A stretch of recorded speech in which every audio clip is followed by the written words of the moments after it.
of my football team right now than I was last night.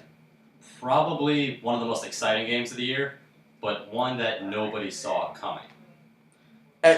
Very true. Mike Dick and Keyshawn Johnson actually predicted the game that the Jets would And lose give them last credit night. for that. Nobody else would go out there and say that. Absolutely not. And I don't blame People are them. having their heads on Twitter. People are attacking them. Dick just lost his mind. Keyshawn's picking favorites. Well, But I wouldn't they- blame Keyshawn for that. But Well, still. nonetheless. I mean, And it's in the Georgia Dome. That's not an easy place to win. On campus, a quick little story before we get into the analysis, and there's plenty to analyze. On campus, it was last Wednesday. Two guys outside the powder maker were trying to make a bet. The line for last night's game was 9.5 for the Falcons. The guy made a bet 16.5 for the Falcons, and he thought that he was being lowballed. Wow. I could not be happier that he lost that bet last night. But let's break it down, and let's start off with the man of the hour. I'm not talking about Nick Folk, the folk hero. I'm talking about Geno Smith. What a performance. Beautifully done, clutch, and he did the biggest thing. I've been preaching this since day one. I've been preaching this. What you have to do as the New York Jets quarterback is simple. Do not make mistakes. It is that simple, and last night he showed what happens when you don't make mistakes. And he doesn't have to be a game manager because he doesn't have the luxury of having the shutdown defense plus the running game. He has to be a quarterback that's going to move the chains by himself. And what they do with that is that they line up in a lot of different formations. They do the wildcat, they do the pistol, they do shotgun, they do under center, they do a lot of different things. 2 tight end sets, all of that. And Geno has shown the ability and the capacity to be able to run all those different sets. That cannot be easy, to run all those different formations. Absolutely not. 1 minute he's running wildcat line as a receiver. The next minute he has Sheldon Richardson lining up as his fullback. And the next second he's in a full house pistol, which I've never seen before. We think it's complicated for Colin Kaepernick or RG3 to run in the pistol and then the standardized offense. This is even more than that. Marty Morningwake. Yeah, credit to Marty Morningwake. And it was funny. A friend of mine texted me last night. This is reminding me of Spagnuolo. Now, granted, Spagnuolo was the defensive coordinator, but Spagnuolo in 08, he was coming up with these ingenious type of plays. He was changing it up. And I actually said, this was still in the first half, I said, I hear your argument, but I'm not liking what he's calling right now. Because and even with the win, I hated the Wildcat calls yesterday because they didn't pick up much. Besides the one Mike Goodson ran for about 20 yards, which was beautiful. I saw a couple go for 4 yards here, 3 yards. They're not meant for explosive plays with this system, really. They're meant change of pace. Yeah. They didn't and do give that. the defense a new look so that they have to change their formation, and hopefully then after that you can catch the defense off guard. Absolutely. But as a whole in that game yesterday, Marty Morningwake did a fantastic, and I mean fantastic job. Very well done. I mean, all around. And that's without the running game that was really successful. I mean, Bilal Powell ran 12 times for 38 yards. Goodson had the one breakthrough run for 26 yards, but otherwise 2 carries other than that for 6 yards. Ivory 4 for 27, and Geno scrambled 3 times for 21, especially a huge one down the stretch for a first down. Yeah, that was huge. On that final drive. That was huge. So it's not like the running game was like extremely strong. So Geno was doing this. But to be fair, the numbers aren't dictating everything. Watching that run game last night, it wasn't as weak as the numbers showed. They did look very impressive. And there were holes, and they did a good job of hitting them, but it wasn't a running game. No. This game belonged to Geno. Absolutely. No questions asked. And the pass game wasn't terrific either. Let's not go out. It was efficient. It wasn't explosive. It did the job. Let's look at the numbers for the receivers. Jeremy Curley, 5 catches, 68 yards, and a touchdown. Jeff Cumberland, 3 catches, 79 yards, and a touchdown, including that 47-yarder. Beautifully done. Stephen Hill only had 2 catches, 21 yards. Yeah, but he's hurting. He is hurting, to be fair, but he wasn't targeted really until the 4th quarter even. David Nelson, the new signee, 2 catches, 9 yards, and then a bunch of 1 catches by Bilal Powell, Mike Goodson, Clyde Yates, and Winslow got the 1 yard. And Winslow got the 1-yard touchdown there. But Geno showed, and we've been preaching this the past 3 weeks, 4 weeks even. Been preaching, Geno needs to, not make mistakes, but even more so, we've been liking the fact that he's been looked confident in the pocket. And when it came into that 2-minute drill yesterday, I said, he's gonna either turn this ball over on a bad pick, or he's gonna do something special. And credit And boy, to him, did he do something special. credit to him for not getting rattled because the Atlanta front seven, I mean, Osi Umenyiora. And Jason Babineau, by Yeah. God, both of those guys are looking great But last night. Umenyiora had a huge sack towards the end, Yeah. and Gino did not get rattled. He got blindsided on that one. I thought that was going to be a momentum swing. Because I think they sent 3 from the left Yeah. side, and you're left tackle. Osi killed DeBrickashaw on that play. He absolutely burned him, and Gino, that was a hard hit. Yeah, right over the top of the back, just Yeah. fell down. But I mean, he didn't get rattled. And he held on to the ball also. You know, we're talking about no very, hits. very, Very good. When he was getting hit, and he got a couple of sacks on him, and he got a couple of he hits after. tucked the ball beautifully done with the ball protection. And it really looks like, now granted it's early and we can flip-flop on this if Gino has a bad week next week, it's very likely. But Gino showed that competitive power and that confidence that Mark Sanchez was always missing. And after the game with Lisa Salter yesterday, he said, "How is your confidence?" Said it was never. It's Gino never, said it's never high. in question. It's never in question. It's always sky high, and I love that about my quarterback. You know, there's something about being cocky. That's one thing, but this wasn't cockiness. Nope. This was straight out. This is straight Confidence. out. This is confidence, I believe, and belief in yourself, and you can see also he has that drive for football. It's not like Mark Sanchez. You see him out here, you see him out there, and as we've had Joe Giglio tell us, Crystal Pressey tell us, Incarcerated Bob tell us, he has, you know, people were questioning his character the entire draft process and the preseason. Have you seen a character issue? I haven't seen one character issue this entire time. I'm very impressed with the progression that we've seen in just 5 weeks. It's been fantastic. Now I'm just thinking right now, what would happen if they added a little more to this pass game? This team could be actually very dangerous. I feel like that's a one piece, 2 pieces, but we'll get into that when we switch. I mean, sides we of the still ball. have to see consistency from Gino. It's been one game. Well, of that's been course. very Well, low on absolutely. mistakes. But on the same hand, though, let's bring this into perspective. The Falcons are now 1-4.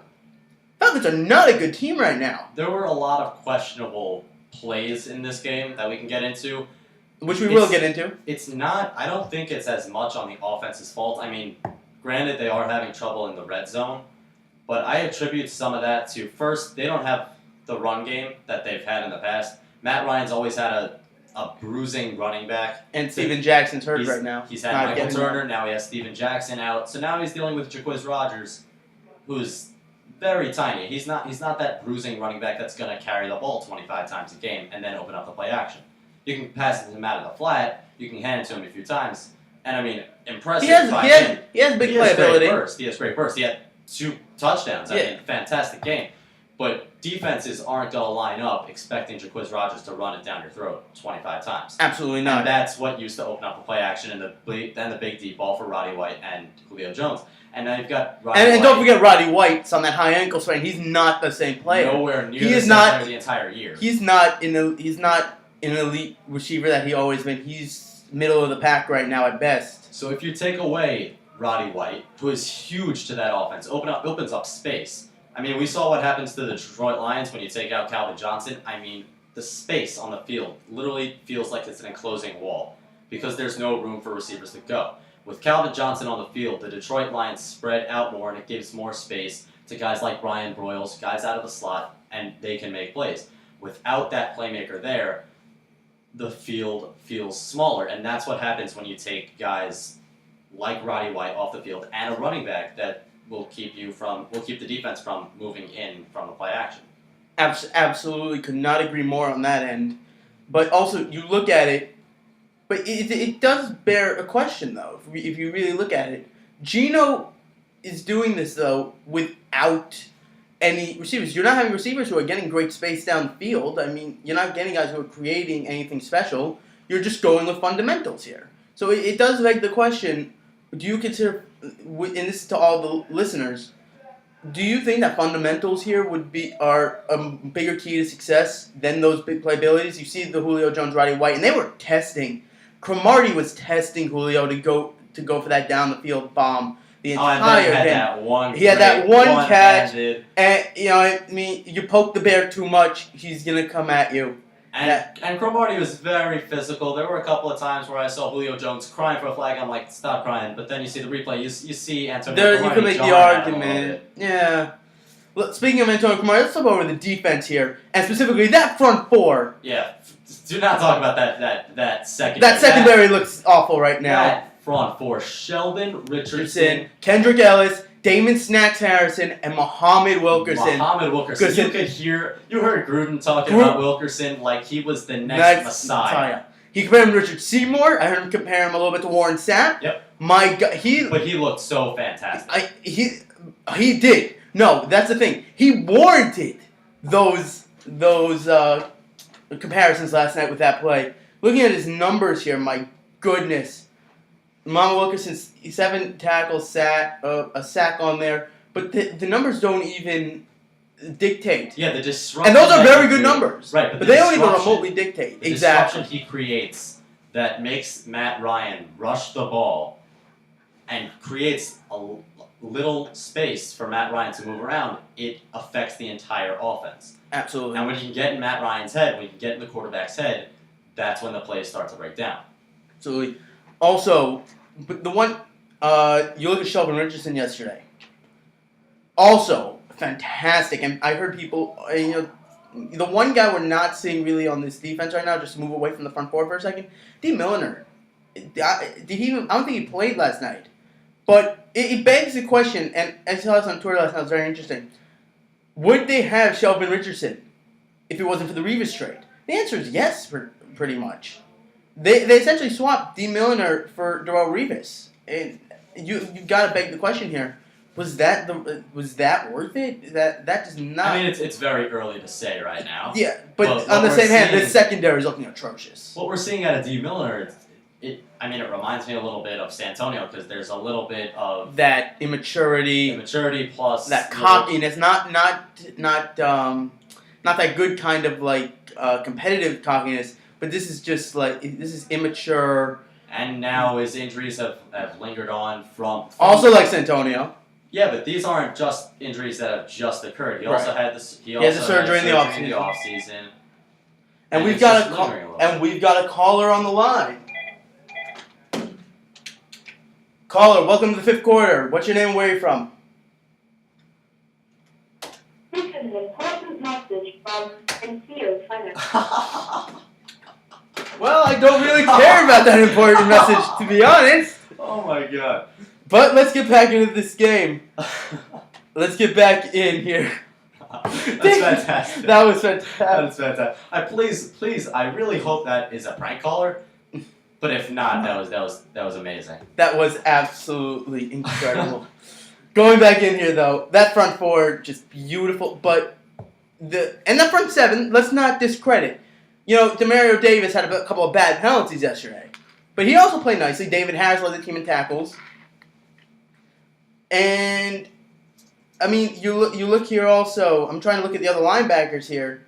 We talked about Damon. Garrett McIntyre played all right. He didn't play that much. Quentin Coples hasn't looked good at linebacker. I don't like what I'm seeing. I would prefer. It's been a little slow, but we've seen the potential from him before. But that was at defensive end. To be fair. Okay, so now you gotta move some guys around. Well, but yeah. You know the abilities are there. You just gotta. Package them. It's that Mario Williams type thing, which I think could work hypothetically, but I don't know. We'll see with Coples. I'm not loving what I'm seeing right now, but you have nowhere to play him really, because you've got Wilkerson in 3-4. You're not going to put a second defensive end in there. Right. When you have Sheldon Richardson and Damon Snacks Harrison, who's looking also fantastic. I'm liking what I'm seeing out of Harrison a lot, but here with the good, obviously this game wasn't all good because the Jets. That secondary looks atrocious. Absolutely There horrible. were parts I liked. The guy they got off the practice squad, Walls. There were a couple of plays I really liked. There was one throw to the end zone Where he slapped it away. Should have almost had the pick. away. That was nice. I'll give him credit for that. Also near the goal line on about the 4-yard line, Ryan threw a quick screen to the right side. I think it was to Julio, but I'm not sure. And he jumped the route. And instead of allowing the inside receiver to set the block for the guy with the ball to run in, he jumped the route and tackled him before he could move and saved the touchdown. To be fair, Walls had some nice moments, but they also had, it's a defense that don't need to catch the ball, but they had a lot of drops yesterday. Oh, In the yeah. first quarter, they had a pick six. Pick Easy six off the six. bat, and that would have done Easy. easy pick six. Towards the end of the game, in the fourth quarter, by the red zone, Wall should have had another pick. I don't know if that one would have gone for 6, probably not, but that would have gotten them some nice yards as well. But you look at the other corners here. Kyle Wilson's garbage. He's the Jets equivalent of Aaron Ross. You look at D. Milliner. I don't like what I'm seeing so far, but granted it's early. Then who are your safeties? Antonio Allen, DeJuan Landry. I said last year, huge mistake letting LeBron Landry go, and that's kind of paying off right now. Also could have gone in for the big money on Deshaun Goldson. Deshaun, absolutely. Also, Jeremiah Bell go. I don't even know how he's doing this year, but he's in Arizona. He's shaky. But he Shaky definitely, in pass coverage. but he definitely is an upgrade over Antonio Allen because those guys looked awful yesterday, and they got burned when it came to run plays. That was one thing when Matt Ryan noticed. They were tipping their pitches.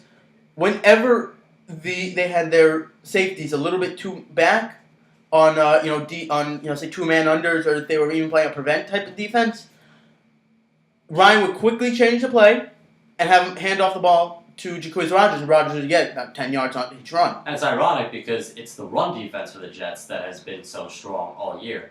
And last night, it was still strong. I mean, Jacquizz Rodgers ran 14 times, but for 43 yards, and he had 2 touchdowns. You're right. He had that big break run. But on the same hand, though, last play of the first half, stuffed him That- at the line. Okay. That was the change. All right. That was the momentum changer. That I'm not going to give credit to the Jets for. Really? I'm going to discredit the Falcons. Absolutely. No, that was an awful play call. I was sitting there. Why did they not run play action on that play? I cannot even fathom. Even if you want to... On 4th down, with about 7 seconds left, they try to pass it, and again for the second week in a row, Tony Gonzalez gets doubled by 2 guys and held, and the penalty gets thrown. They happened plenty last night. Let's not... Yeah, but clearly... And we'll get into that last call Clearly that's of the game in a minute or so. But then you get 1st down, you get a new play, you have 1 second left because that play took 6 seconds beforehand. You have 1 second, 1 play. You can kick the field goal and be within a touchdown, or you can try to go for the end zone while you've been one of the worst red zone offenses in the league. That's been the Falcons' issue all year. So here's the thing. I agree with the call to go on 4th down. Yeah, but realize that you're running with Jacquizz Rodgers. No, I don't agree with the play call. He's what? 5'9", 175. Rough shot. That's a good number. Okay, and you're running against one of the top 5 run defenses So that's the thing. in the league right now. So You that's- got 1 shot. So that's the thing. I don't agree with the play call. It was an awful play decision in life and an I-form 3 tight end set. And you have the most Awful call. You have the most dependable tight end in NFL history. NFL Tony Gonzalez. Yeah. If there's a penalty again, you get a free play. No, but I would have run there. I trust Tony have, Gonzalez. I do not run there. I No, either kick I the have field 2 goal calls. or throw. I have 2 calls on that play that I would have run if I'm Mike Smith. I'm either running play action boot route Yes. with Matt Ryan, or I'm running 4 out shotgun halfback draw to Jacquizz to catch them completely off guard.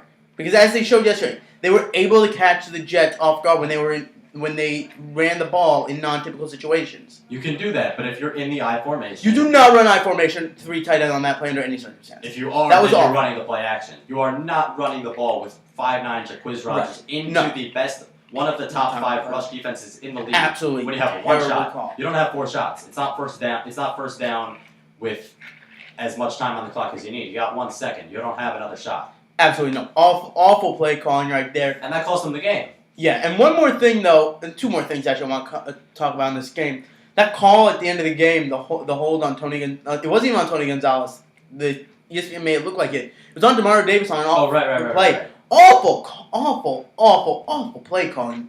Not play calling, awful penalty. What am I talking about? Awful penalty on that one. Just disgraceful. I That agree. the NFL that they call that. And granted, they make mistakes all the time, but it wasn't even close. Granted, I'm a little subjective. I'm a Jets fan, but that wasn't even close.